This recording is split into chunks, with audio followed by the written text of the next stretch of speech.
क्या उत्तर प्रदेश के अंदर रेप जैसे सघन मामलों में भी दो प्रकार की सजाएं होती हैं? क्या उत्तर प्रदेश के अंदर ऐसे मामलों में भी पक्षपात या पार्टीवाद किया जाता है? वो उत्तर प्रदेश जो योगी जी की न्याय व्यवस्था के लिए जाना जाता है, वो उत्तर प्रदेश जो योगी जी की एक न्याय व्यवस्था के लिए जाना जाता है, वहां भी ऐसा कुछ हो सकता है?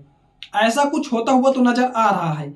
हाँ, मैं बात करने जा रहा हूं बीएचयू गैंग रेप केस कांड की, जहां ऐसी घटना को अंजाम दिया गया जिसने देश को शर्मसार कर दिया गया। फाइनली उनकी 7 दिनों के बाद गिरफ्तारी होती है और अब उनको 7 महीने के बाद जमानत दे दी जाती है।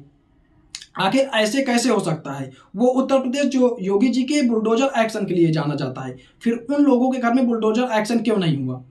क्या उन लोगों के घर में बुलडोजर एक्शन नहीं होना चाहिए? क्या उनके साथ पक्षपात किया गया? वो कोई बाहर के लोग नहीं थे, वो बीजेपी के ही सदस्य थे। आरोपी थे कुणाल पांडे, संयोजक बीजेपी आईटी सेल महानगर वाराणसी। आरोपी थे सक्षम पटेल, वाराणसी सह संयोजक आईटी सेल। आरोपी थे आनंद उर्फ अभिषेक चौहान, कार्य समिति सदस्य बीजेपी आईटी सेल। इन लोगों ने घटना को मिलकर के अंजाम दिया और उस घटना के 60 दिनों बाद इनकी गिरफ्तारी होती है। इतनी मशक्कत के बाद इनकी गिरफ्तारी की गई और इनको अब 7 महीने बाद जमानत दे दी गई।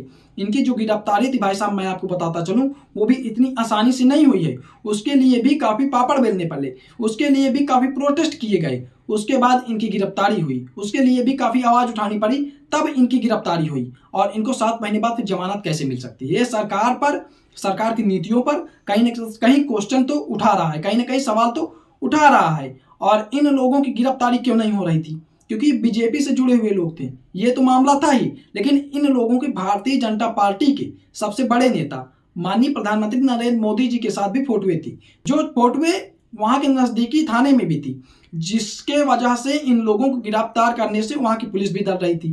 अब सवाल यह है कि इनको जमानत कैसे मिल गई? क्या इनके खिलाफ जो चार्जशीट दाखिल की गई उसमें कुछ कमी रह गई? क्या इनके खिलाफ कोर्ट में जो वकील थे, सरकारी वकील थे, उन्होंने जैसा मुकदमा लड़ा, जैसा पक्ष रखा, उसमें कुछ कमी रह गई कि आखिर इनको जमानत कैसे मिल गई?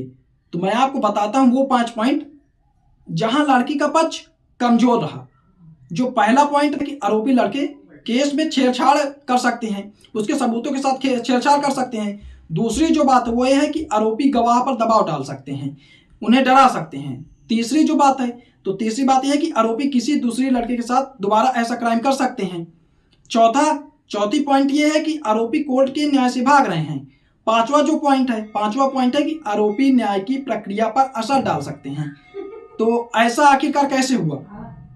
क्या सरकारी वकील मतलब इतने कमजोर थे? क्या जो लड़की की तरफ से मुकदमा लड़ रहे थे वो वकील साहब मतलब इतने बिना नॉलेज के थे कि इस बातों को भी अपने नहीं रख पाए कोर्ट के अंदर? और ऐसा कैसे हो सकता है? आखिर वो कौन लोग हैं जो इन लोगों को बचाने में लगे हैं? और जब फाइनली उनकी अब जमानत हो जाती है तो क्वेश्चन ये भी होता है कि जब उनकी गिरफ्तारी हुई तब उनको रिमांड में भी क्यों नहीं लिया गया? खबर ये है कि तब उनको रिमांड में नहीं लिया गया। और उनको रिमांड में क्यों नहीं लिया गया? ये कहाँ का नियम है? पता क्यों नहीं किया गया कि जो लड़की की तरफ से लड़की के एक दोस्त ने स्टेटमेंट दिया है, गवाह दिया है कि लड़की को गन पॉइंट पे रख करके ऐसी घटना को अंजाम दिया गया, तो फिर वो गन कहाँ से आई? और उसके बाद वो कौन से नेता थे, वो कौन से बीजेपी के नेता थे जिन्होंने ऐसा किया, जिन्होंने मतलब इन लोगों को अपने यहाँ रुकने की जगह दी?